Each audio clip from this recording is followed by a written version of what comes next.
Muy buenas noches, tengan todos ustedes, sean bienvenidos a una edición más de su programa CEI en Contexto, un programa del Centro de Estudios Espinosa Iglesias que es auspiciado a su vez por la Fundación Espinosa Rú García. Bueno, pues en esta ocasión estaremos hablando sobre un tema que ha salido mucho en los medios. Hace algunas semanas el Instituto Nacional de Estadística, Geografía y Geografía en México dio a conocer los datos sobre los resultados de la Encuesta Nacional de Ingresos y Gastos de los Hogares, y se habló mucho de ello, sobre todo relacionado con la pobreza, porque a los pocos días salió aquel reporte del Coneval, del cual ya hemos hecho mención en este mismo programa. El día de hoy quisiéramos ahondar un poco más sobre las cifras estas de los ingresos de las familias en México. El área de crecimiento económico y mercado laboral en el CEI, que está dirigido por el doctor Marcelo de la Jara, quien está aquí acompañándonos el día de hoy. Muchas gracias, Marcelo, por acompañarnos. Gracias a ti. Pues tú está encargado del área de ingresos y de gastos, y tú y tu equipo se han abocado a hacer un análisis de lo que ha sido estos resultados, y que me parece que es importante que nuestro auditorio pudiera conocer, pues más allá de las cifras que quizás mediáticamente sean más glamorosas o que puedan vender más periódicos, ¿no? Realmente, ¿qué nos están diciendo las cifras, ya no solamente de esta encuesta, sino de los últimos años, con base en los análisis que han estado haciendo ustedes, Marcelo? ¿Cómo ves, digamos, así, qué son los ingresos de las familias en México? ¿Qué se cuenta, qué no se cuenta? ¿Y cuál ha sido su tendencia muy de largo plazo, por lo menos hasta ahora? Sí, para empezar con una definición de los ingresos de las familias en México no son solamente los ingresos laborales, aunque son su porcentaje más importante. También como el INEGI cuenta los ingresos, allí incluye rentas que las familias tienen, por ejemplo, de la propiedad, rentas que tienen que ver con utilidades que obtienen de las empresas que tienen, o rentas que tienen que ver, que se llaman de arrendamiento. Si alquilan algo, un bien inmueble, eso se incluye como un ingreso. También una parte importante del ingreso son las transferencias. Las transferencias incluyen desde jubilaciones hasta beneficios gubernamentales, por ejemplo en los programas sociales, transferencias monetarias, etcétera. Ese es el grupo, esos son los rubros más importantes del ingreso monetario.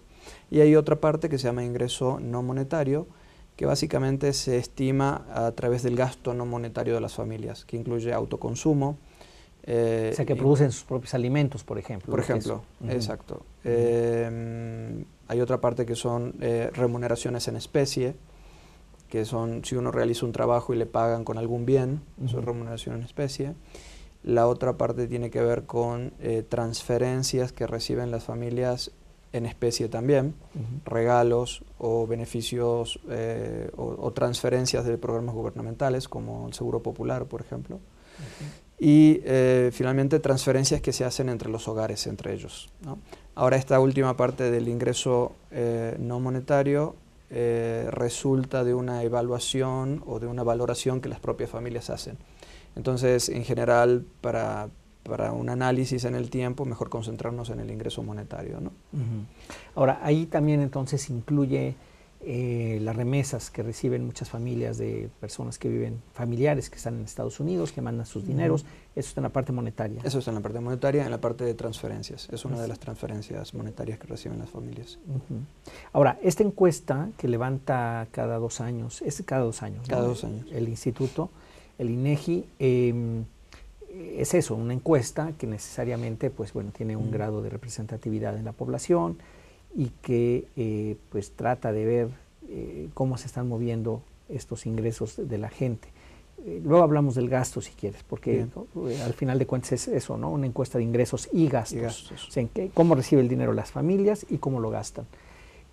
Si nos vamos por el lado de los ingresos por ahora, decías tú que la mayor parte son los monetarios, y dentro de los monetarios la mayor parte son los laborales. Así es. ¿Cómo de qué porcentajes estamos hablando ahí? Depende el grupo de ingreso. En los ingresos más elevados, o sea, a medida que nos movemos de familias con menores ingresos a mayores ingresos, el ingreso laboral por trabajo remunerado, o mejor dicho, El trabajo asalariado pesa más, ¿no? Y el trabajo, y al revés, en los ingresos más bajos pesa un poquito más el trabajo independiente o por cuenta propia.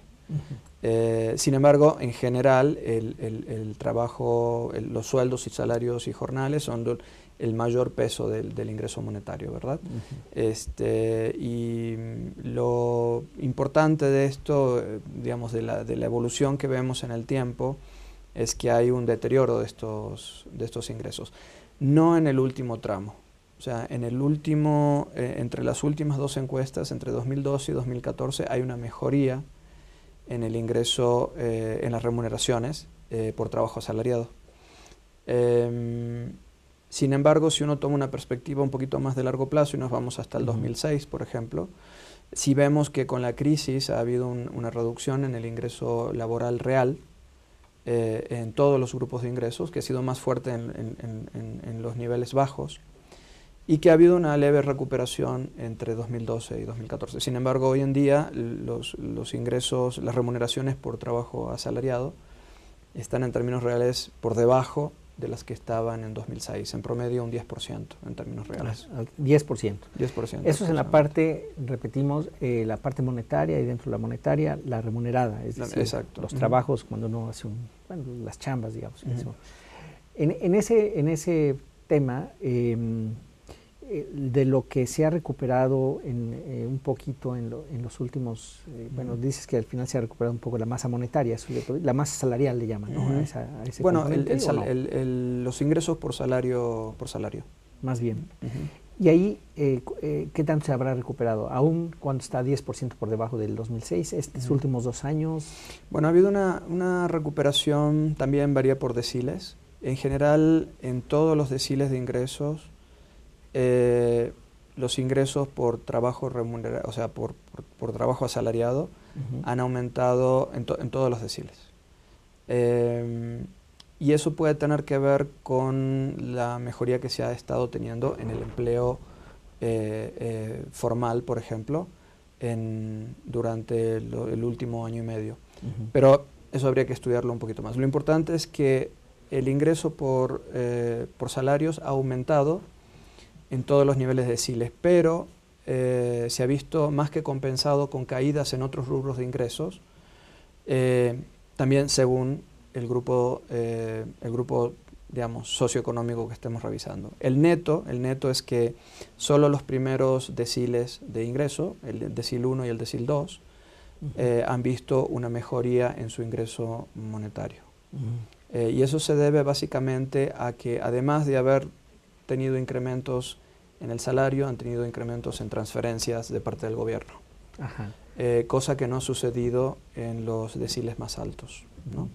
Ok, las transferencias, dices de parte del gobierno. Ahora, las transferencias internacionales, que se calculan por otro lado, creo que el Banco de México, o no sé quién es el que calcula cuáles son los ingresos por transferencias, digamos, las remesas. Las remesas, sí. En general las remesas no han sido importantes en este periodo, 2012-2014, más bien han tenido un efecto negativo.